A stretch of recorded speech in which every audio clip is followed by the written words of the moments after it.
ভিন্ন ধর্মের ছেলেকে বিয়ে করেছে মেয়ে, সমস্ত সম্পর্ক ত্যাগ করে মেয়ের কুশপুতুল বানিয়ে সেই পুতুল শ্মশানে নিয়ে গিয়ে দাহ করলেন বাবা। ঘটনাটি ঘটেছে জলপাইগুড়ি জেলার রায়গঞ্জ ব্লকের ভুটকিরহাট এলাকায়। দাহ করার পর রীতিমতো পুরোহিত ডেকে মেয়ের শ্রাদ্ধ শান্তি করেছেন বাবা। জানা গেছে ওই এলাকার বাসিন্দা নারায়ণ দে তার একমাত্র মেয়ের বিয়ে ঠিক করেছিলেন অসমের এক যুবকের সঙ্গে, কিন্তু এরই মধ্যে হঠাৎ একদিন নিখোঁজ হয়ে যান তার মেয়ে। দুদিন পর নারায়ণ দে জানতে পারেন তার মেয়ে ভিন্নধর্মী এক যুবকের সঙ্গে পালিয়ে গিয়ে বিয়ে করেছেন।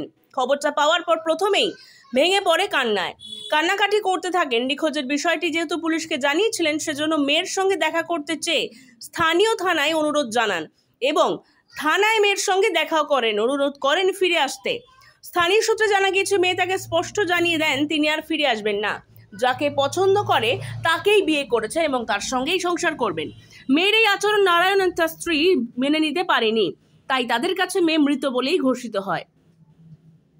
সোশ্যাল মিডিয়ায় একাধিক মহিলা